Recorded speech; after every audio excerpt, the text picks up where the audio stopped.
Welcome to Stop Overthinking, the podcast for overthinkers, people pleasers, and perfectionists who want to feel calm and confident enough to handle whatever life sends your way. I'm your host, Kristen, a women's life and mindset coach, lifelong educator, and recovering perfectionist.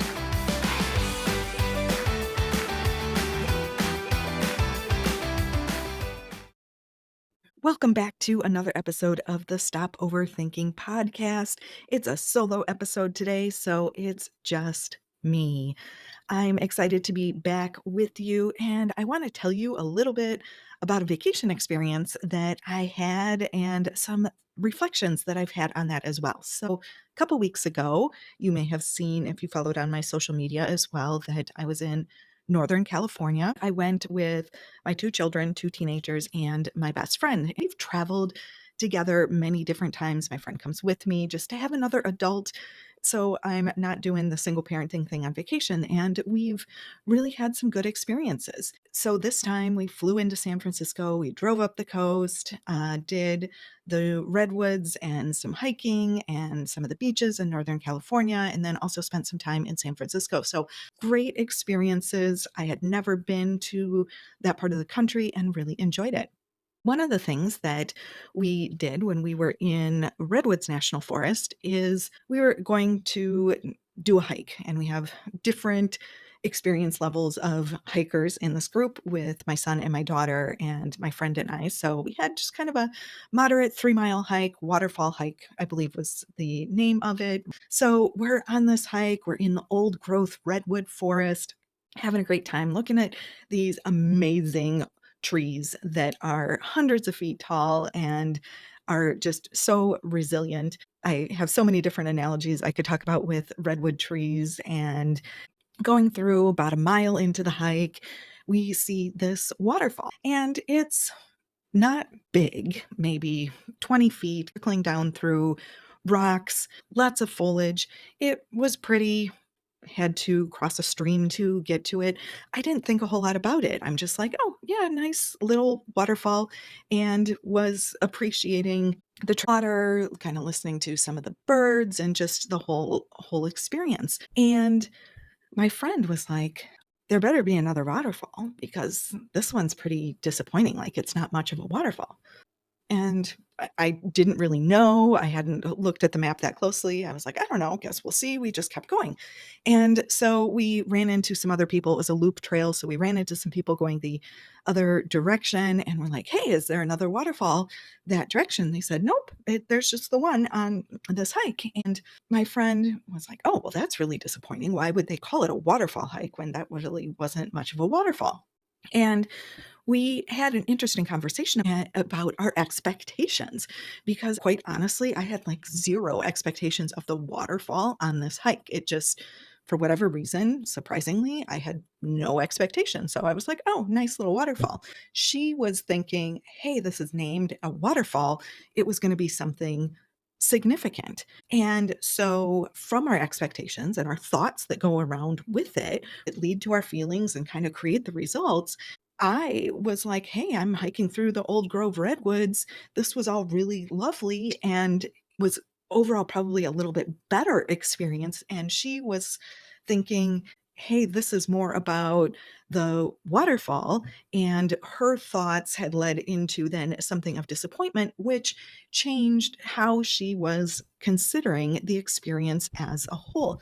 So it wasn't a right or wrong sort of situation. It was just one of those that we had a conversation. Wasn't this interesting?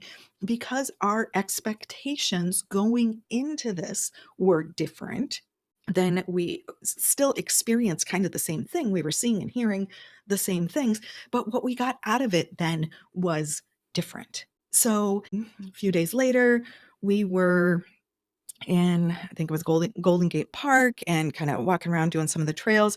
It had been kind of confusing to figure out some of the signage and how things were marked. And so my son, who had been doing a lot of the navigating, he was getting frustrated, and I was like, well, let's go this way. He wanted to go this way.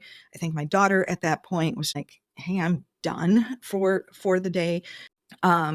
We were, kind of having some heightened feelings of just getting this figured out, right? I don't even remember what exactly happened. I think my daughter, shot me a look. My son was kind of snippy with his voice. And some of the things that I've worked really hard on them on is that I am a safe place for them to have emotions. And so that's going to look different at different times. And so I see them doing this and I'm like, oh, they're frustrated. And it just literally doesn't phase me at all. They're not hurting me. I don't take it personally. I'm looking around at the lake and there were some ducklings pedaling along and really not paying attention to it. And again, my friend was like, "Hey, they can't talk to you like that." I was like, "What?" And she was getting almost angry on my behalf that what she saw is my kids being rude. And so it was another one of those kinds of things where I'm like, that's interesting. And you can totally interpret that as the kids being rude if you want. I'm seeing my kids are frustrated and they're teenagers. And in about 2 minutes, they're going to have run through their frustration and will be fine. And I'm just not going to take that personally. If I don't like the way they behave, my experience with my kids is addressing it in the moment of that heightened emotion is completely ineffective. So if I need to redirect how those emotions are expressed, we talk about it later. And her view then of parenting was like, no, you address it with them now. And so again, we had this conversation and it really just brought to light how our expectations of others' behaviors and even our expectations of how people should respond was differing in that moment. And our expectations a lot of times can be pretty ingrained. There are manuals, right, instruction manuals of how people should behave, what they should do, what they should think, how they should act. All of our thoughts, right? But they're thoughts. We're getting through and having this conversation, which was good with my friend. And it's interesting too, because I'm kind of floating in between coach mode versus friend mode because she was not looking to be coached. And so again, separation for me. And so we had this conversation, which was somewhat helpful, but then also left us both feeling we didn't agree. And that's okay. And so there was some compromise, but not full agreement on those kind of things. And as I reflected on this, now it's been a couple of weeks, I think this is really common. We go into situations, maybe or maybe not aware of our own manuals and expectations, but then if it doesn't quite meet up, right? That's when we're disappointed or frustrated or something essentially goes quote unquote wrong. So basically anytime you're interacting with other humans, this is a possibility. And when you have made plans for a dinner, a gathering, a vacation, there's a lot of planning and thought that goes into those things. So your expectations and feelings can be even more heightened than in other situations. So I have some thoughts about this as I have reflected, and I want to offer to you after these events and experiences in my life and how I want to proceed on these kinds of things when you have multiple people together that are all going to have their own manuals, that are all going to have their own expectations, and then ultimately their own thoughts and feelings and results, because all of those come together to create the actual dynamic of the situation. And so if you are a little bit more intentional about going into it, it might be a better experience for you, right? So, number one, I think, is to be aware of your own expectations, just to take a couple of moments and think about what do you think is going to happen? How are these interactions going to go with other people, right? Because I'm talking about interacting with other people. And then the second part of that is to check those expectations. Are they realistic expectations or are they idealistic? And I'm not talking about not being positive or hopeful. And I talk about that a lot around the holidays, another time when there are a lot of expectations, a lot of should thinking, and family dynamics that come into play. So, is it realistic for you to have this family weekend getaway, gathering, whatever, and that everything is gonna go as planned? Is that realistic for you? It's not for me. but it might be that it is smoother for you. And at this point in your life, you know how you handle things that don't go your way. So, do you snap at people? Do you get mad? Do you blame others? Do you start taking over tasks and trying to gain control of the situation? Like, how do you do that? You know yourself. Be honest. If you are more anxious and a planner, I'm not saying to plan for failure, but to leave some time and emotional space so that you are not strung so tightly and clinging so much to your expectations that there isn't room for variation. Okay, so that's that part one of knowing knowing yourself, knowing your thoughts. What is this going into the situation? And then the next part of that is how do others that are part of this, how do they handle things when it doesn't go smoothly? Are they more of a go with the flow person? Do they get angry? You might want to consider how these other people deal with help. Will they ask for it? Will they accept it? Will they just get snippy at other people? So, you most likely can do this very quickly in your brain. Again, you're not planning for failure, but understand that life is 50-50, and for this purpose to be more realistic than idealistic with the other people. If your sister-in-law is always late and you're expecting her to be on time and there's planning contingent on her being on time, that's on you because you're expecting her to be different than she usually is. If one person is generally snippy and crabby or more of a critical person, expect that and then be delighted if that is not the case. You're managing your expectations because there are just going to be times that it doesn't go exactly the way you want it to. It's not going to be the best case scenario. And you get to decide if that's a problem or not because it doesn't have to be. It can not go as planned, and it can be even better. It can not go as planned, and it can be a learning experience. It can be okay for you and others to still have their own emotional experiences. So there are some choices. So know your expectations. Know what it's like for the people that you are interacting with to the best that you are able. And then the next part of that you can decide ahead of time, how are you going to respond? How are you going to show up? Is it your go-to that you try and manage other people's feelings and experiences? Do you slip into that people-pleasing mode and then try and manage everybody else that's going on to try and accommodate their feelings? I don't particularly recommend that because so much is out of your control. But this is a practice, it's a skill, something that takes some work, and it's your choice what you want to do with it. You can respond in kind of a let them strategy that I talked about last month on the pod. And that's personally what I find to be the best for me. And understanding that that is not what those around me may want.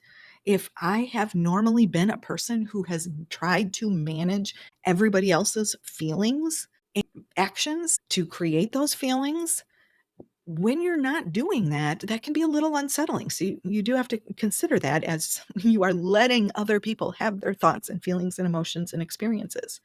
But I know for me and my inner peace, long term, that's what works better. And all of this can be considered ahead of time, again, in just moments or however much time you want to give it. What are your expectations? What is your manual going into this? And then how do you want to show up regardless of what other people are doing? Okay, so that's what you can determine ahead of time. Then we have when you are in the moment. On our vacation, it was very clear that with the four of us, there were four different experiences almost all the time. Everybody had their own train of thought that lined up with their manual, their expectations, what they wanted out of the day. There are times when some people loved the hikes more than the others. Some people loved the beach more than the others. Some liked the variety of food in San Francisco. Some were craving more familiar foods and habits from home. And letting all that be allowed me to be in the moment and have my own experience. Because if I am so busy trying to manage everybody else, I don't get my own experience at all. So when we had frustration over the direction. I can look out on the lake, see the little ducklings, hear the birds, appreciate that I don't know if I'm ever going to come back to this exact spot again. And I just want to breathe in and be in that moment for me and allow other people to have their own experience and they get to figure that out. I got to choose whether I was focusing on other people's behavior or in the same moment, right? Because it's all happening at the same time. You're choosing what to focus on. And there are always options. So when you are in the moment and letting people have their own feelings is, again, a skill, but that's the only way that I actually get to have my own as well. And so it's just something for you to consider wherever you are on your journey and things to think about as you are interacting with others. The very last part of this is the reflection and when it's all over, because we're going to assume it wasn't completely perfect because I'm not sure how much is. But how are you going to think about it? This is also mindset work and this is a skill. Do you spiral and worry about what others are thinking and what could have, should have happened? Are you talking about other people and what they should have done or being critical of them? Are you beating yourself up for what you could have done or what should have been said? Is your brain rehashing all these different scenarios days later or even hours later? You have a choice. How you reflect and tell the stories of the event is up to you. We just said that there are multiple things true at the same time, multiple things that are happening, different experiences, and you are writing your own narrative. So while it's true that there may have been frustration and there was also beautiful scenery at the same time, you get to choose what to focus on and you can give them equal weight. You can give one more weight than the other, but that is up to you. And that is going to determine the end result on how you feel about this and how you think about this. So, when you want to feel better, when you want to feel calmer, when you want to feel more in control, this is what you control and that you have the ability to do. So, as you go forward with parties and gatherings and vacations, and frankly, just daily life of interacting with other human beings, be aware of your expectations. Recognize you have choices in how to respond to everything, as well as how you reflect and think about things afterwards. I hope this is helpful for you and that it can smooth the way for some of your interactions. And if you find this helpful, please share it with someone or post it in your stories or on your wall so that others can find this podcast as well. I also greatly appreciate your reviews on this podcast. So if you like it, listen to it regularly, please give it a review on whichever platform you are listening. Have a great week, and I will be back next week.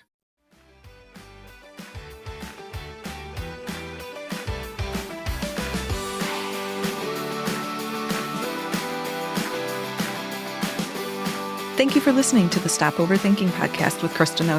If you enjoyed this episode, please share it with someone else who would benefit from the message.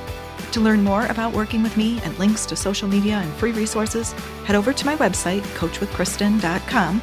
That's Kristen spelled Kristen. Be sure to subscribe to the podcast so you don't miss future episodes. Have a great week.